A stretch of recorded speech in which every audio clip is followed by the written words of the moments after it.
Thank you, Ray. How are you doing? I'm good, Dom. Thank you very much. It's great to have you here. We're at the National Outdoor Expo where you'll be speaking later, and there's lots of people in this hall that love being outside and love the outdoors in a number of different ways.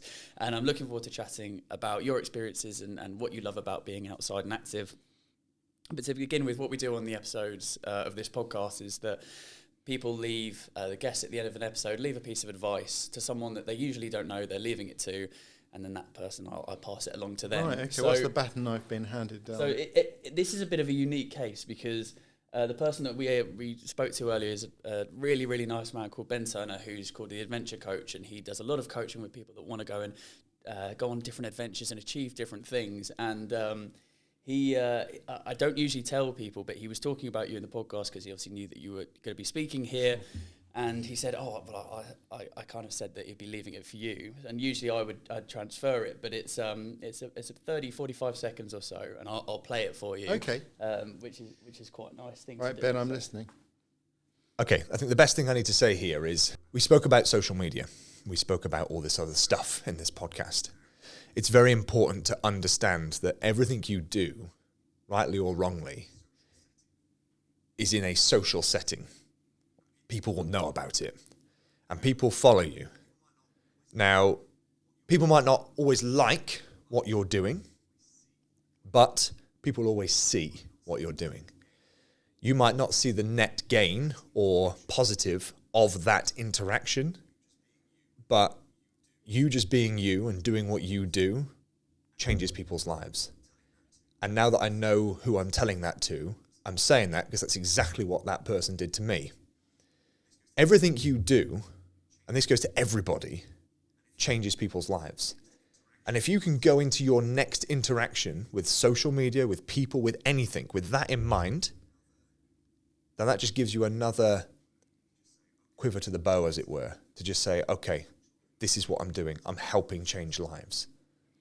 Well, that's very nice. I mean, he was quite normal till he engaged with some of the work I'd done. Yes. Well, he said that it was a massive part of him growing up when he eventually found the outside. That part of that was from seeing the things that you were doing, and I imagine that's something that over the years you have plenty of people come up to you and say, "Oh, that's a massive thing that you've done, that you've inspired people's lives and their journeys." And does it still, because it's a nice thing to hear all the time. It's a fantastic thing to hear because that's been the reason that I do what I do publicly. In fact, I really take on board what he said there. And I spend an awful lot of my time trying not to be seen because I'm a private person and I hate the intrusion of phones. This year I'm celebrating 40 years of bushcraft, and I've seen a lot of things change in that time. And I would tell you about 10 years ago, we went through this phase, the selfie phase, where people would come on a training course, which are full-on, proper training courses. This is a serious business. They were only there to get their photograph taken with me, to make it look as though they were doing what I do. And that drives me nuts. Put the phone aside and live a little. Yeah, I mean, I'm saying that's appreciating that we've got cameras here and technology and stuff, but the core part of it is trying to encourage and inspire people to be outside, be active, and have that ability to put their phones away and actually step into nature and appreciate the world that's around us. As we are very aware that we're very lucky we're living in a world that allows us these green spaces, but they will not be there all the time if we're not looking after them in the correct way. Another question that we ask people is very, very generic, and it's, why do you love being outside and active? Gosh, I don't know. I just do. And I've spent, most of my life outdoors. I'm sure I've spent more time outdoors than in. And that just feels like home. I'm very lucky because the thing that I do outdoors, the subject I'm really interested in, makes you feel comfortable in places that other people would describe as hostile. And so they become home, and they're massively rewarding. To be in nature is the best thing in the world. And there are so many different aspects to that. There's so many different things you can do, and I think a show like this really, showcases that. But I'd equally say that there are different things you do at different ages in your life as well, and it's very, very important to do the right things at the right time. I think, to take up climbing in your 50s, well, great, go and do it. But that's hard work, you know, that's what your 20s are for. When your body's perfectly adapted for that at that time. And it's very important not to waste a day. You know, life passes so fast. I mean, I look back over 40 years, it feels just like yesterday that I started.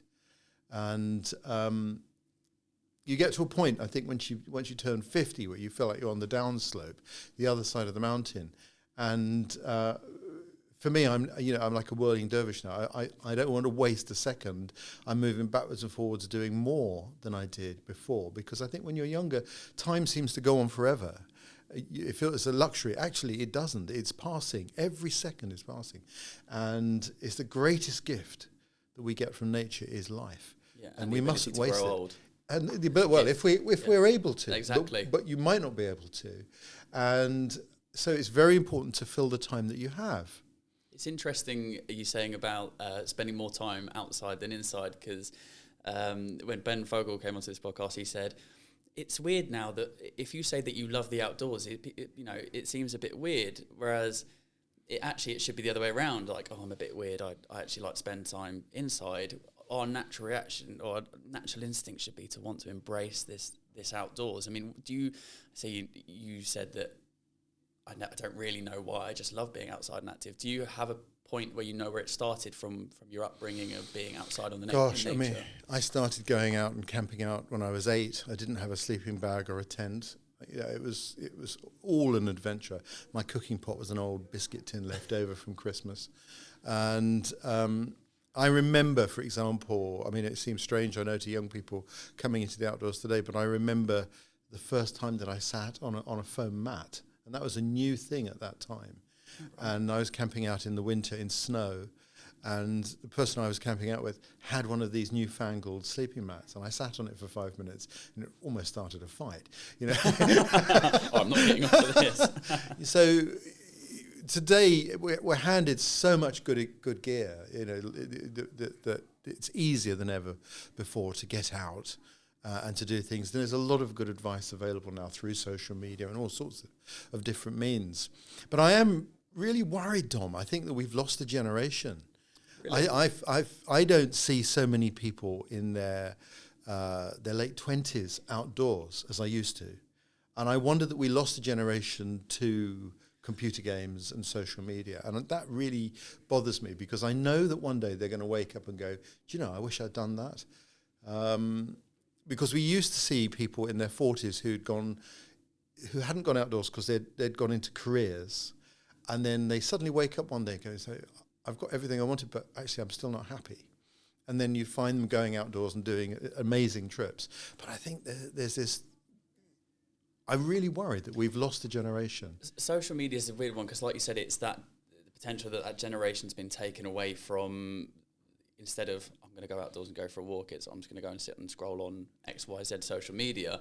But on the flip side of that, it's a tool for you to be able to speak to an engaged audience about, you know, it might be previously through a book or through a television program, but now there's another medium to be able to access that. So where's that balance? That's the voice of your generation. It's a generation divide here. Whereas to me, it's like I turn my phone off. I don't need someone to tell me what to do. I will go and look for myself. I'll travel. I don't need a Lonely Planet guide. Let me just find out for myself. I want to see with my own eyes, feel with my own hands, talk to people, communicate directly face-to-face with people. I don't want to go onto a phone and look and see what other people are telling me. I don't trust stuff I see on there. I mean, yes, there is, for certain, there's really good information on there, but you have to wade through so much junk. Absolutely. And the repetition of something. Somebody makes a video, somebody copies it, puts their own little twist on it, and it's like Chinese whispers. You move further and further from the truth. And it's really interesting. Obviously, I've travelled a lot. One of the big things I notice now is when the aircraft lands, wherever you are, there's a bong, and you can take your seatbelts off. People don't take their belts off. It used to be you'd hear clicking belts. Right. Now it's heads down, phones up, and it's like, what's going on? This is very unhealthy, and I don't, we should be masters of our tools, not mastered by them. That's a great way of looking at it. I mean, like even just little things like travel and directions and reading now is not something that necessarily you have to learn. I'm very fortunate I went through Duke of Edinburgh and orienteering and learned how to read maps, but it's not something now that necessarily young people... I mean, that fascinates me. You think it's not necessary to learn to read a map, and I would say, as an Absolutely outdoor professional with 40 years experience, there is nothing more important. And when you can use a map, any of the other tools that you have are suddenly more valid and more valuable. You understand them better. But, you know, the joy of sitting under a tarp when the rain's pouring on a canoe trip, planning where you're going to go next, and looking at the map and go, where should we go? It's fantastic. But you unplanned, but you try to do that with a little myopic screen, and you're just getting it's like looking through a map through a keyhole. It's not the same thing. And I believe in modern technology. I totally believe in GPS and some of the communication devices Safety we have today. elements of that as well. They're brilliant. Yeah. They're absolutely brilliant, but they are not a replacement for the map and the compass. And I maybe I'm just old, but I don't think so. When I look at a compass and I see that needle move, that's still more exciting than a satellite device. Because even Compass is an app on your phone, a ready built-in app on your phone. But I've still got my Dom, I'm not talking about a compass in a phone that needs batteries. I'm talking about that little No, magnetized I piece of know. metal.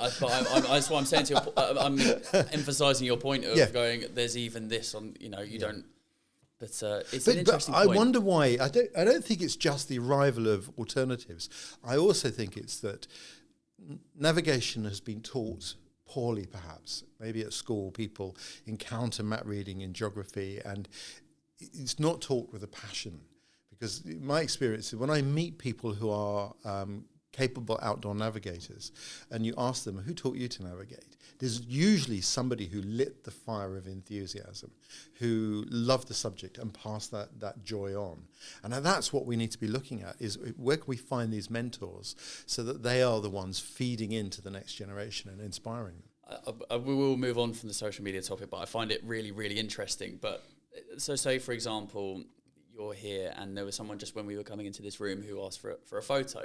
Would you then rather have a conversation about a more productive conversation about the outdoors, about a question that they might have about an experience or a piece of advice, rather than, oh, can I have a photo and then leave? Absolutely. You knew the answer before you asked. And, you know, obviously I've been on TV, people recognise me and they'll come up and they'll start talking to you. They know who I am, but I don't know who they are. And one of the things I always judge people by is whether they introduce themselves. And my experience has been I have the best conversations with people who come up. It's really nice to meet you. By the way, my name is Joe Blocks. Yeah. And all of a sudden, we're on an equal footing. And they're always more interesting conversations. You know, we have to remember some manners. And I think the world has changed, you know, and I am old-fashioned, and I'm not ashamed of that.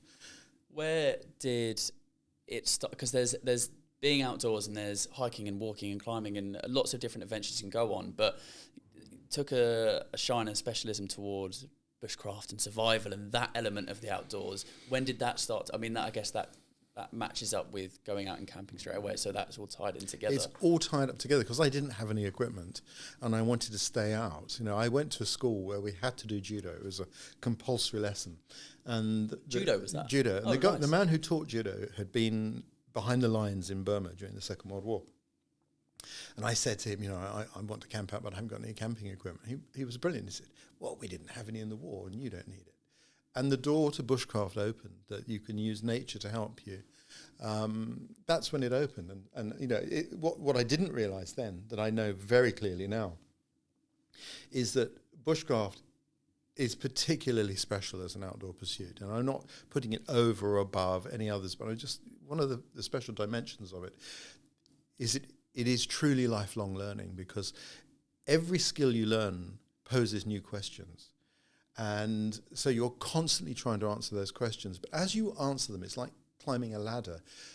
The view of nature and your place within it improves. The higher up the ladder you go, the further apart the rungs are. You have to work harder. But by then, you know, you just keep going forwards, because every time you take another step on the ladder, you look out and you get an incredible view. So my work is to help people to get up that ladder by showing them the routes and the best ways. What were the steps for you, you know, doing what you were doing and being involved in the outdoors, to then becoming a more in, like you said, in the mainstream eye, being on TV, people know you are, and TV programs come with that, and it's another dimension. How did the steps lead towards that? Gosh, just luck. I mean, it's just, it just happened. Life just happens. I've not planned anything, and I've just followed my heart and done what I do, and I love what I do. The greatest joy that I get is actually teaching. That's the best thing of all.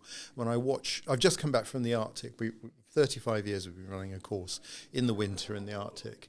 And when people arrive, and it's minus 30, I say to them on the first day, don't wander off.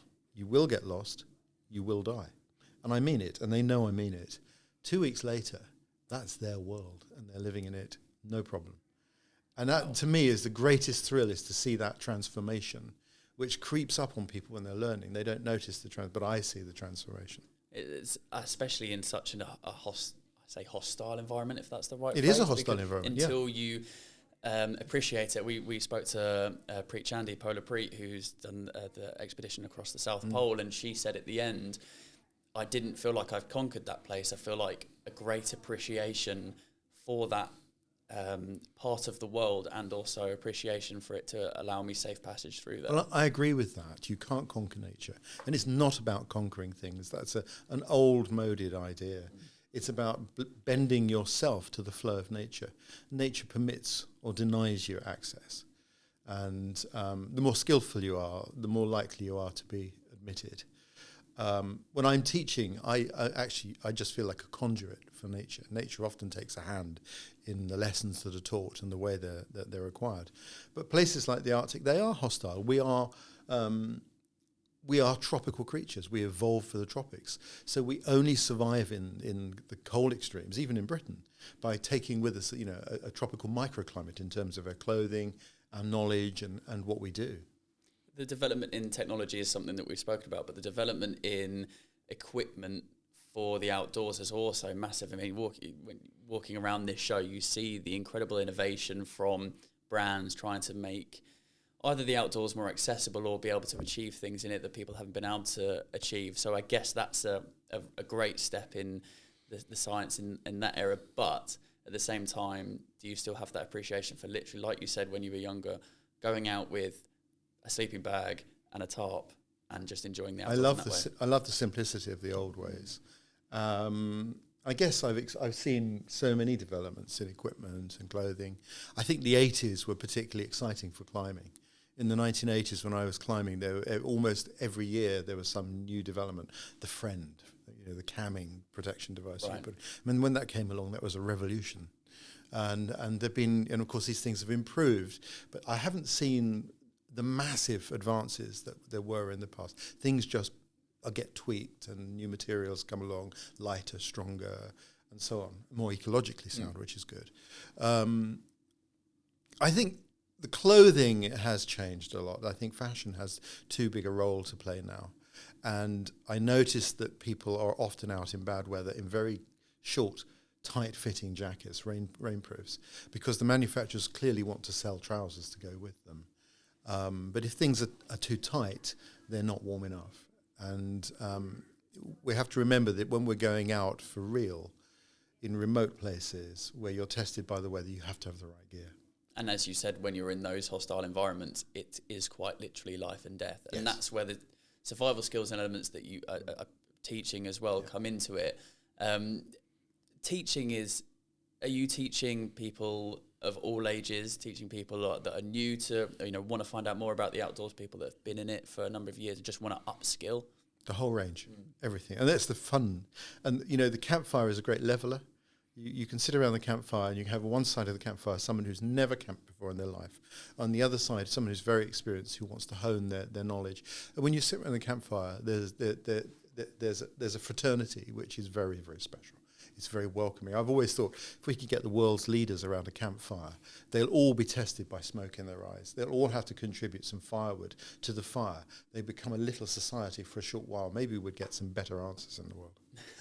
Well, yeah, that's a good idea. It's probably better than a big exhibition hall and conference and stuff like that.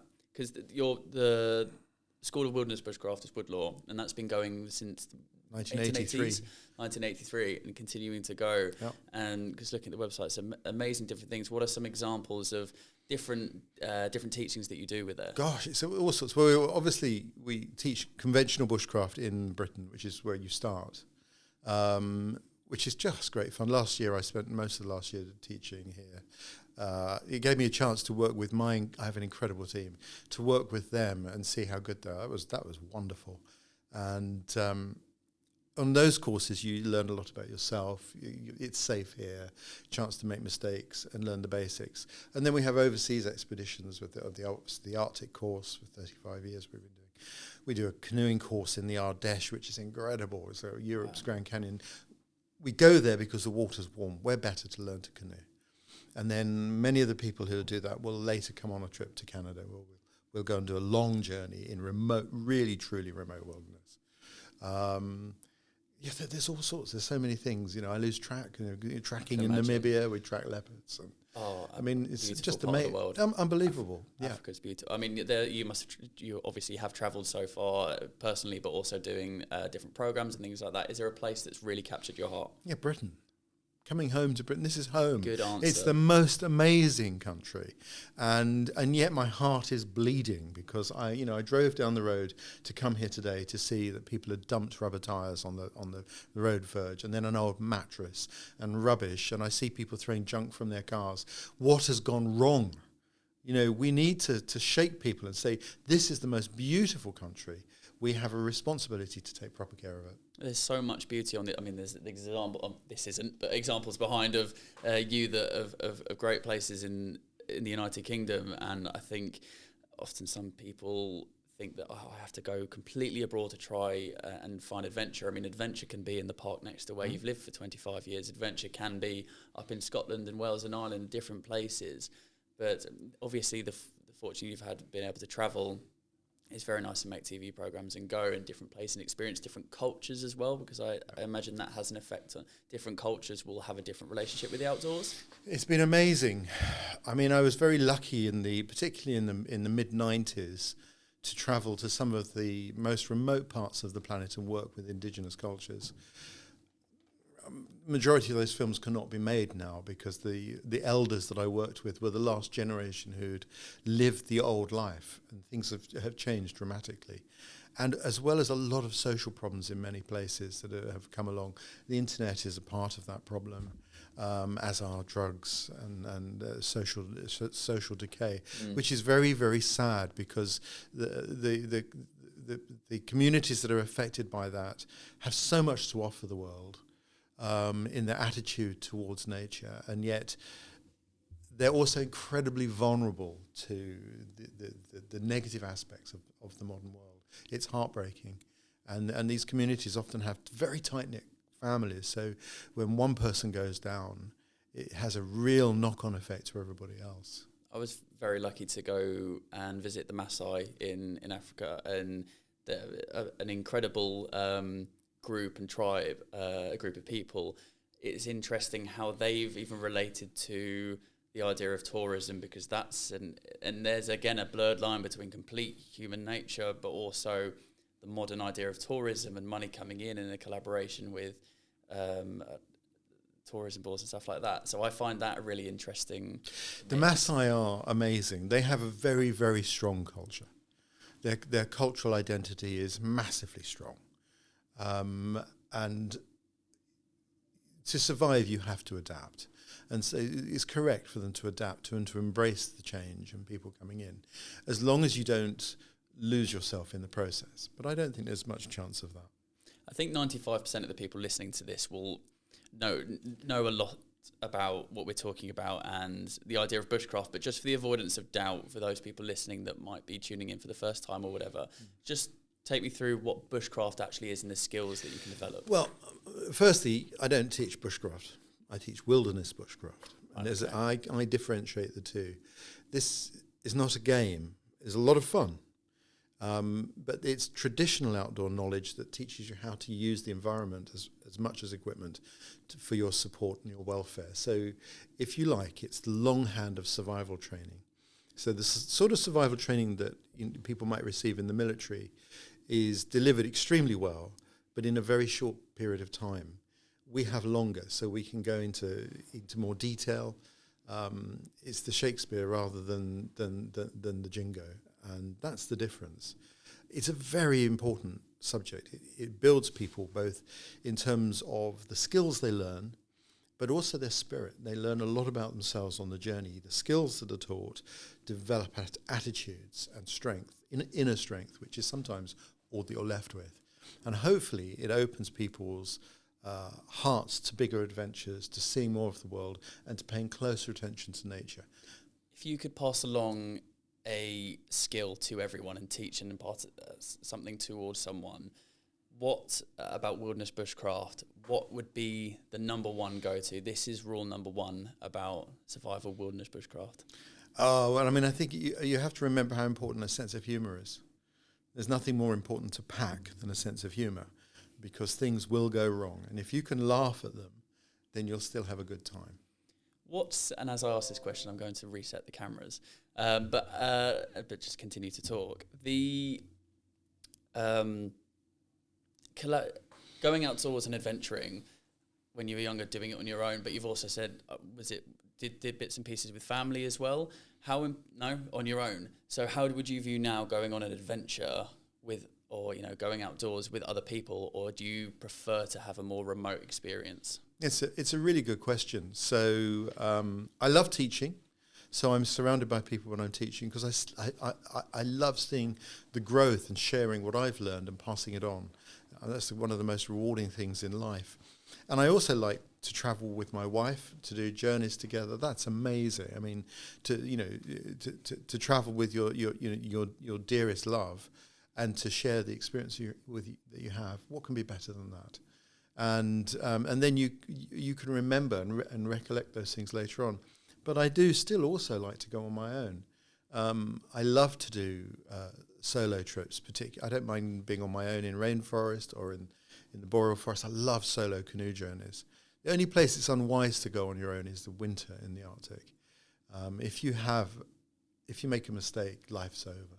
You should always go in company in very cold conditions. But in a canoe trip's amazing. I do, though, meet other people sometimes on those trips. Inevitably, when you get dropped off by an outfitter, word gets around that there's somebody on their own, there's another solo traveller. And quite often I find these people herring across a lake to say hello. And when I go on my own, I'm very comfortable in my own company. I don't need to talk to people. And I quite often bump into people who will endlessly chat. It's like meeting Ben Gunn, because they're missing something. And I think if you feel that way, you shouldn't be on your own. It would be better to travel in company. So pointing out the obvious, no music, no headphones, you're embracing the noise of your surroundings. Yeah, absolutely. And you're never really alone. When you're on your own, wildlife comes closer to you. So if I'm traveling by canoe on my own, then what will happen is a loon will pop up, within paddle reach of the canoe, which never happens when there are two of you. It's a different thing. And I love that feeling. It's very good for the spirit. And you also have to make your own decisions. So when the weather's bad and it's difficult, you survive or die according to your decisions. There's nobody to share that decision-making with. And that's really important. When you go to get a coffee with a friend, you share the decision-making. Shall I get the drinks? Oh, yeah, I'll get the table. Now, what do you want? Yeah, I'll have that. And there's this dialogue that goes on, which is only tiny, but it's mutual support. When you're on your own, you have to make all the decisions. That's scary but powerful. But it's scary, but it's very good, because it reminds you, it helps you to make good decisions and to make good risk assessment, good judgment. But when you've succeeded, it gives you confidence in your ability to make good decisions.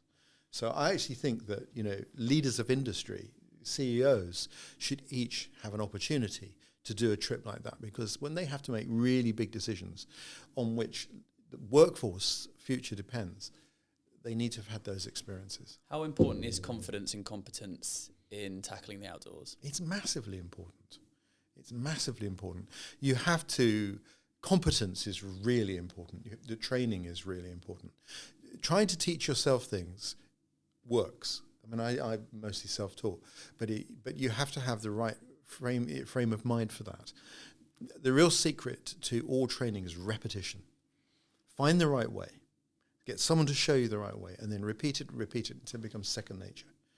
That's really important, and I don't see enough of that. I don't see people. You sit on the ski slope. People start on the nursery slopes, but all they are fixated on is the black run. And they should spend longer on the nursery slopes until they become really super confident on that run before they then step up to the next one.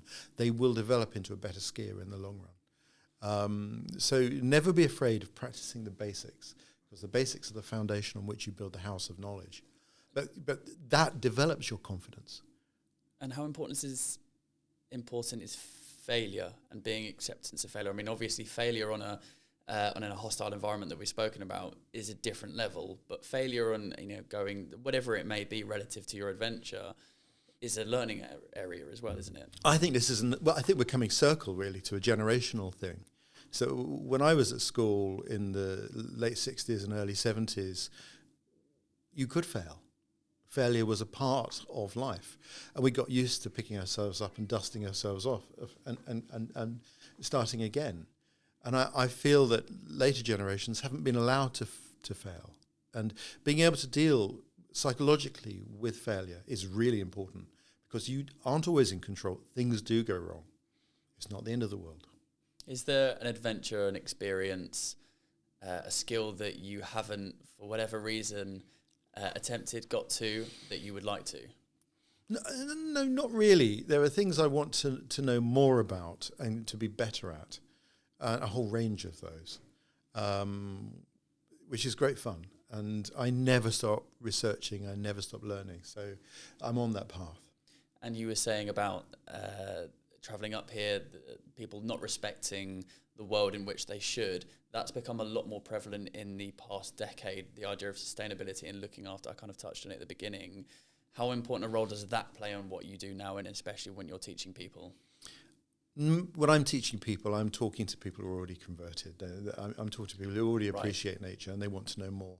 But I think that as a society, we need to actually, have some balls and stand up and say to people, look, put that rubbish back in your car and take it to an appropriate place. This isn't it. And just before I ask you for your piece of advice, just looking through. You're speaking on TV programs before, but I have to ask about surviving a helicopter crash and helping a police manhunt. There are two things that really intrigued me when I saw them, and I thought if I was speaking to you, I'd love to ask you about it. What do you want to know? I mean, it's a helicopter crash. I'd say it's amazing. Probably not in the moment. It was a pretty bad moment. Yeah. And I was working with one of the very best cameramen in television, who was very badly injured in the helicopter crash. He broke both his legs and his back. And as a result of that crash, eventually had to leave television, which we've all been damaged by that, because his work was just astonishing, and the programs he made, many people have watched and loved, and never, of course, realised who the cameraman was. But I will tell you that one of the very best cameramen was lost to television in that way. And it was also very interesting because, I wasn't injured, and when it was a very violent landing, the helicopter impacted and then somersaulted, impacting, I think, 2 or 3 times before sliding to a halt. And then a few seconds later, all of the fuel which had spewed out of the helicopter landed on us like a cloud of fumes. And at that moment, you move very, very quickly. Yeah. And spark. Exactly. And I came out through I was upside down. I came out through a tiny hole between the ground and the broken helicopter. And as I'm coming out, I realised that the cameraman beside me was alive. I mean, I was convinced everyone else would be dead. Actually, we all survived. And then I went back and helped to get him out. And your training takes over at that point. So training's really important, first aid training, or whatever you can. You go into automatic mode. I'm really glad you said about the filmmakers and the cameramen and the people behind the camera as well, making these television programs are just as invested and just as skilled and knowledgeable, and an important role of making these pieces of art I would say. They're very important. And that cameraman is called Alan Duxbury. He was an amazing cameraman. And there was another cameraman that I worked with at that time called Barry Foster, who passed away last year, very sadly. And these two men were really, really special. The programs that we made in the mid-90s were incredibly demanding. The premise that I had for the programs is that we would go to the most inhospitable parts of the world to meet indigenous people who live beyond everything. Yeah. And we would go there at the worst time to be there. I mean, nobody films with the Inuit in February. You know, you go in May and it still looks cold. But when you're there in February, it really is cold. And so the crews, cameramen, directors and sound recordists all had to be of a very special caliber. This isn't ordinary filmmaking. These people had to be ambassadors, because when we filmed with these communities, one of the things I said to the producer of the series, Catherine Moore, who's brilliant, right off I said, when we go to these communities, we leave part of ourselves as well as bringing back something of their lives. So we need crews that can do that, and we had them. And, you know, we didn't realise how unusual it was at that time to film in such remote locations. And made nothing of it. We should have shown the Latin Long, and then you could have, in that way, you wouldn't have Googled them, but you can now. You could see how remote those places were. A final question. You've talked about inspiration of the people you've worked with. Did you have an inspiration? Do you have an inspiration of someone that you looked up to and learned from? Oh, there are lots. I'm always learning now. But the best inspiration are the people I teach. You know, when you're teaching, your students teach you as a teacher. You learn an awful lot from them. So, you know, it's a partnership. 40 years of partnering with the people who've attended the course has been amazing. I imagine. Ray, thank you so much for chatting to us. I've had a really, really, really interesting conversation. The final thing that I'd like to ask from you is a piece of advice. I mean, you've given loads of it, but a piece of advice to someone who'll be coming onto the podcast in the near future. Who's coming on next? Do you want to know? Yeah, go on. Oh, we have a lovely man called Darren Edwards, who is speaking here today, who, whilst he was climbing, he tragically fell and had suffered a almost life-ending injury that left him unable to move from, I think, his neck downwards, and has basically said, no, I'm not letting that define me. I'm going to get into kayaking. I'm pretty sure he tried out for the GB kayak team like 7 months after this injury. Does a lot of speaking, trying to inspire people and not letting it define him, and an extremely inspiring individual. So amazing. I mean, what advice can you give to somebody like that? But if he's into kayaking, I think the only advice I would give is that when you choose your buoyancy aid, get one that's really buoyant, because they have different degrees of buoyancy, right. And it's great to have a little bit of extra buoyancy built in. And I find that useful, and I'm sure he would. I look forward to passing that along. Ray, thank you so much. Thank you.